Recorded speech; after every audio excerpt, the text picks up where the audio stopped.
Olá! Já parou para pensar como algumas pessoas parecem conseguir transformar a própria vida de um jeito extraordinário?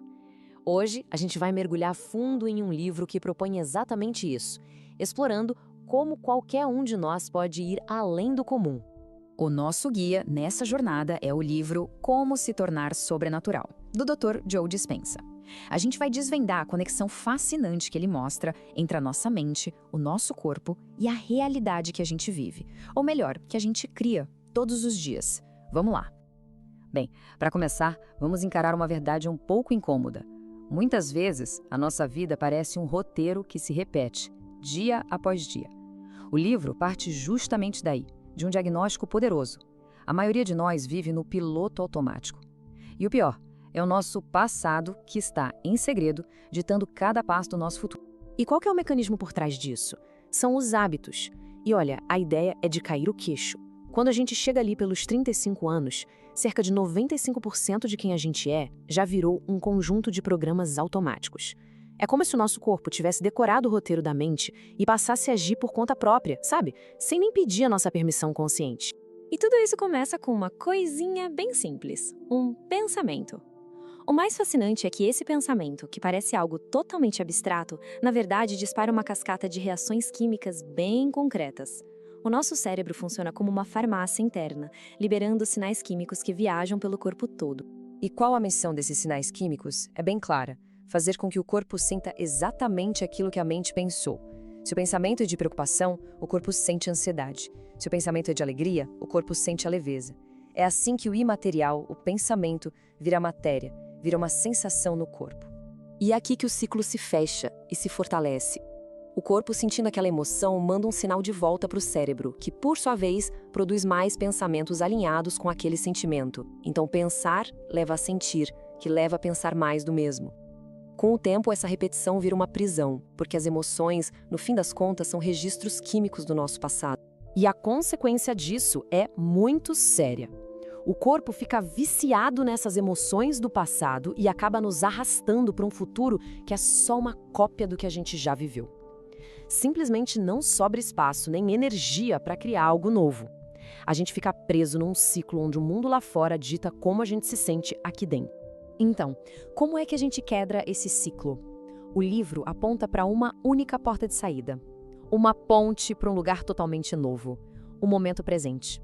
É só no agora que a gente consegue acessar um campo de infinitas possibilidades, que vai muito além da nossa realidade de sempre. O Dr. Dispenza chama esse lugar de o generoso momento presente. Pensa bem, é o único ponto no tempo em que não somos a nossa história. É como se o campo quântico fosse um oceano de pura energia e informação, onde todas as versões possíveis do nosso futuro já existem. E é no agora que a gente tem o poder de escolher qual delas manifestar.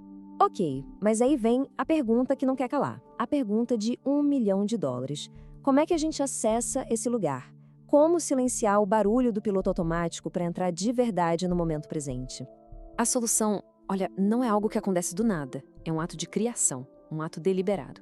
O grande objetivo é recondicionar o corpo, ensinar ele a obedecer uma nova mente, a uma nova visão de futuro, em vez de deixar que ele nos arraste de volta para as memórias do passado. Essa é a grande virada de chave. É deixar de ser uma vítima do passado, onde o corpo só reage automaticamente ao ambiente, para se tornar um criador do futuro. Um futuro onde a mente ensina ao corpo como vai ser a nova realidade. É a troca de um futuro previsível por um futuro desconhecido, cheio de potencial. E como se faz isso na prática? O processo tem, digamos, 4 passos. Primeiro, se tornar consciente dos nossos programas automáticos. Segundo, tirar a nossa energia e o nosso foco do passado. Terceiro, e esse é o passo mágico, combinar uma intenção bem clara para o futuro com uma emoção elevada, tipo gratidão, sentindo como se aquilo já fosse real. E quarto, repetir, repetir e repetir, até que o corpo memorize esse novo estado emocional como se fosse a sua nova identidade. E o combustível para essa transformação toda são as emoções elevadas. Sentimentos como gratidão, inspiração, alegria, eles fazem muito mais do que só nos deixar bem. Eles criam um sinal de energia poderoso ao nosso redor e, incrivelmente, enviam novas instruções para os nossos genes, reprogramando nosso corpo em nível celular. No fim das contas, o processo é sobre se render ao desconhecido. Tem uma citação do livro que resume isso perfeitamente. Você tem que sair do seu caminho, transcender a lembrança de si mesmo e permitir que algo maior que você, algo místico, assuma o controle. É sobre deixar de ser quem a gente foi para se tornar quem a gente pode ser. E tudo isso nos leva a uma reflexão final, que é o coração de toda essa obra. Se os limites do passado não definissem mais o futuro, quem cada um de nós escolheria se tornar? Fica aí o convite para imaginar, e mais do que isso, para criar um novo eu a partir do campo infinito de possibilidades.